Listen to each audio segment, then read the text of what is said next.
Guys, এটা হচ্ছে breadboard. এই ব্রেডবোর্ডটাকে আমরা অনেকেই আবার প্রজেক্ট বোর্ডও বলে থাকি। এই ব্রেডবোর্ডের মূল কাজটাই হচ্ছে যে কোনো ইলেকট্রনিক্স থ্রু হোল কম্পোনেন্ট দিয়ে সার্কিট তৈরি করা। এই ব্রেডবোর্ডটি বিভিন্ন সার্কিট তৈরির কাজে ব্যবহার করা হয় এবং বিভিন্ন প্রজেক্ট তৈরি কিংবা প্র্যাকটিস করতে। তো গাইস, এই ভিডিওতে আপনারা জানতে পারবেন এই ব্রেডবোর্ডের কানেকশনগুলো, কোন পিনের কি কাজ সে সম্পর্কে বিস্তারিত।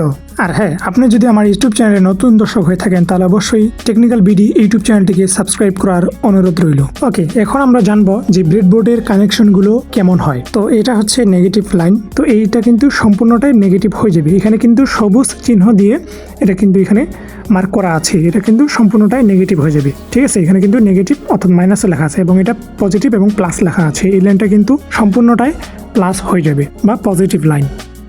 এখন আমি এই পজিটিভ টার্মিনালে এখানে যদি আমি পজিটিভ সংযুক্ত করি, সেক্ষেত্রে এই লাইনটা সম্পূর্ণটাই এই পর্যন্ত পজিটিভ এবং নেগেটিভ আমি ভোল্টেজ পাবো।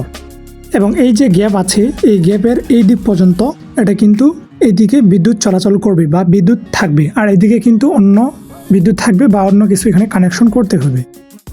এখন আসে এই লাইনে। এই লাইনটা সেম প্রসেসেই, এখান থেকে এই দুইটি লাইন পুরোই আলাদা। এখানে দুটি লাইনের মাঝখানে যে গ্যাপটা রয়েছে, এই গ্যাপটার কারণে দুইটি লাইন আলাদাভাবে বিভক্ত হয়েছে। এখানে যদি আমি ব্যাটারির নেগেটিভ টার্মিনাল এখানে সংযুক্ত করি, তাহলে এই লাইনটা সম্পূর্ণটাই নেগেটিভ ভোল্টেজ থাকবে। উপরের এই লাইনটাকে বলে রো কিংবা রো পিন বা সোর্স কানেক্টর লাইন। এখন আসি নিচের পিনগুলোতে। এই পিনগুলো প্রতিটি কিন্তু এখানে মার্ক দেওয়া আছে বা নম্বর দেওয়া আছে এবং এখানে দেওয়া আছে ABCDE।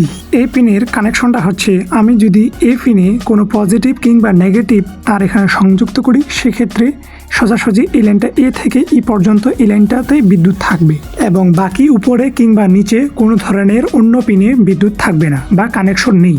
এখন যদি আমি এই পিনে কানেক্ট করি একটা, এখানে যদি একটা কানেক্ট করি, তাহলে কিন্তু কোনো ধরনের ভোল্টেজ পাবো না। সেম প্রসেসে এখানে যতগুলো পিন আছে সম্পূর্ণ পিনগুলো কিন্তু ওই একই ডায়াগ্রামে কানেক্টেড বা কানেকশন করা আছে ভিতরে। বিষয়টা ক্লিয়ার করার জন্য আপনাদের আরেকটু সহজভাবে বুঝাই, সেটা হচ্ছে ডায়াগ্রাম দিয়ে। ব্রেডবোর্ড কিংবা প্রজেক্ট বোর্ডটি সহজভাবে বোঝার জন্য উপরে ডায়াগ্রামটি লক্ষ্য করুন। এই ডায়াগ্রামটি অনুযায়ী কিন্তু এখানে এই ব্রেডবোর্ডের ভিতরে সেম প্রসেসে কানেকশন করা আছে। ব্রেডবোর্ডের কানেকশনগুলো ভালোভাবে বোঝার জন্য আমি ডিসক্রিপশন বক্সে আপনাদের সুবিধার্থে এই ডায়াগ্রামটির লিঙ্ক দিয়ে দিব। ওখান থেকে আপনি সহজেই বুঝতে পারবেন এবং ওটা ডাউনলোড করতে পারবেন। এখন আমি আপনাদের এটাকে প্র্যাকটিক্যালি টেস্ট করে দেখাবো যে কোন লাইনটা কিভাবে কাজ করে এবং কোন লাইনটা কি হিসেবে কানেক্টেড বা কানেকশন করা আছে। আমি এখন ব্রেডবোর্ডের কানেকশনগুলো চেক করার জন্য মাল্টিমিটারের এই যে কন্টিনিউটি মোড আছে, কন্টিনিউটি মোডে বা বিফ মোডে আমি এখানে সিলেক্ট করে দিচ্ছি। দেখতে পাচ্ছেন মাল্টিমিটারের দুইটা প্রোব একসাথে লাগার ফলে এটা কিন্তু বিপ দিচ্ছে। এখন যদি আমি ব্রেডবোর্ডের ডায়াগ্রামের এখানে যদি আমি এই পিন অর্থাৎ জে থেকে এফ পিনে আমি ধরি, তাহলে কিন্তু এটা বিফ দিবে এবং এ থেকে ই পর্যন্ত পিনে যদি আমি ধরি এবং এটা কিন্তু বিফ দিবে। এখন আমি ব্রেডবোর্ডের পিনগুলোতে এখানে কানেকশন করব। ব্রেডবোর্ডের কিংবা প্রজেক্ট বোর্ডের কানেকশনগুলো চেক করার জন্য এরকম কিছু জাম্পার ওয়্যার প্রয়োজন হবে, যেগুলো male to male jumper wire. এগুলো আমি নিয়ে নিছি। এখন এই দুইটা পিন ব্রেডবোর্ডের একটি লাইনে যে কোনো পজিটিভ কিংবা নেগেটিভ লাইনে এখানে কানেকশন করে নেব। একটু ভালো করে লক্ষ্য করে দেখুন, একটি পজিটিভ লাইনে কিন্তু আমি দুইটা জাম্পার ওয়্যার দুইটা প্রান্তে এখানে লাগিয়ে দিছি। এখন জাম্পার ওয়্যারের যে টার্মিনালগুলো আছে, এই টার্মিনালগুলোতে মাল্টিমিটারের প্রোবগুলো ধরবো যে এটা বিপ দেয় কিনা। যদি বিপ দেয় তাহলে লাইন ঠিক আছে, আর যদি না বিপ দেয় তাহলে এটা লাইনটা প্রবলেম আছে। দেখতে পাচ্ছেন একই লাইনে দুটি জাম্পার ওয়্যার লাগিয়ে দেওয়ার পর এখানে যখন আমি টেস্ট করতেছি, তখনই দেখতে পাচ্ছেন এখানে কিন্তু দুইটাই কানেক্টেড দেখাচ্ছে, যার ফলে মাল্টিমিটারটি বিপ দিচ্ছে। এখন আমি জাম্পার ওয়্যারটি অন্য লাইনে কানেক্ট করে দিব। এখন দেখতে পাচ্ছেন জাম্পার ওয়্যার দুইটা লাইনে কানেক্টেড আছে, যার ফলে মাল্টিমিটারের প্রোবগুলো ধরার পরেও এখানে কিন্তু কোনো ধরনের বিপ দিচ্ছে না। এখন আমি যদি হলুদ জাম্পার ওয়্যারটিকে ওই একই লাইনে কানেক্টেড করে দিই অর্থাৎ নেগেটিভ লাইনে, সেক্ষেত্রে এটা কিন্তু বিপ দিচ্ছে।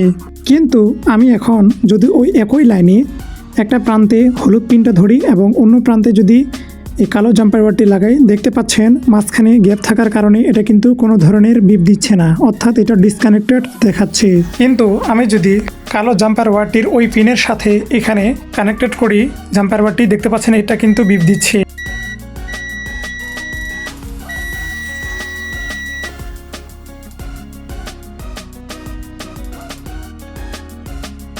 এখন আমি নিচের পিনগুলোতে কানেক্টেড করব। এখানে জাম্পার ওয়্যার লাগাবো যে লাইনটি ঠিকভাবে কাজ করতেছে কি না বা কোনটা কার সাথে কানেক্টেড। আর হ্যাঁ, এই পিনগুলোকে কিন্তু রো পিন বলে। এখন মাল্টিমিটারে দুইটা প্রোব যদি আমি এই জাম্পার ওয়্যারগুলোর টার্মিনালে ধরি তাহলে দেখতে পারবেন এটা কিন্তু বিপ দিচ্ছে। এখন আমি দুইটা জাম্পার ওয়্যার দুইটা লাইনে কানেক্ট করছি। তো আমি এখন এটা টেস্ট করব যে এটা বিপ দেয় কি না। এই হচ্ছে একটা লাইন, আমি এই দ্বিতীয় লাইনটাতে লাগাইছি।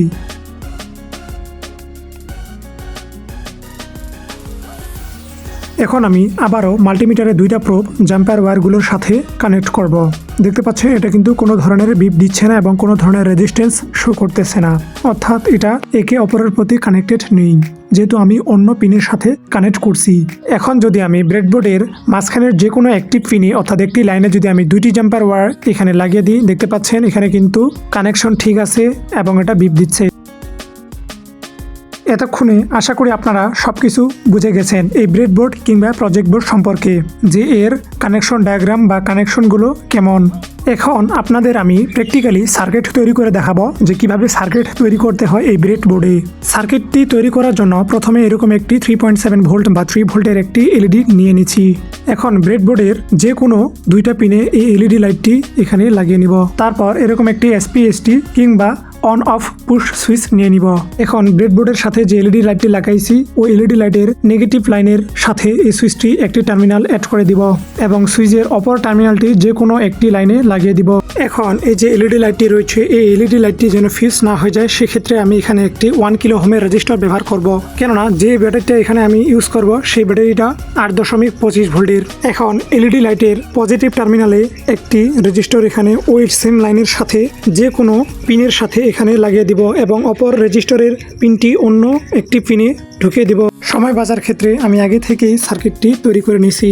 তো আমি এখন আপনাদের বুঝিয়ে দিচ্ছি যে এটা কিভাবে কাজ করে। তো ব্যাটারির যে পজিটিভ এবং নেগেটিভ টার্মিনাল কিংবা জাম্পার ওয়্যারগুলো রয়েছে ওইগুলো কিন্তু আমি ব্রেডবোর্ডের নেগেটিভ এবং পজিটিভ পিনের সাথে কানেক্টেড করে দিছি।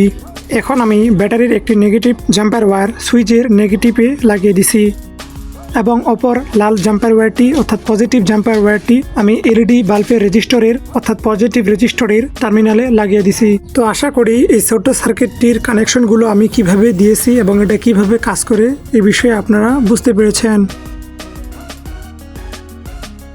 এখন দেখতে পাচ্ছেন রেজিস্টরের ইনপুট ভোল্টেজ হচ্ছে 8.25 এবং আউটপুট ভোল্টেজ হচ্ছে 2.69।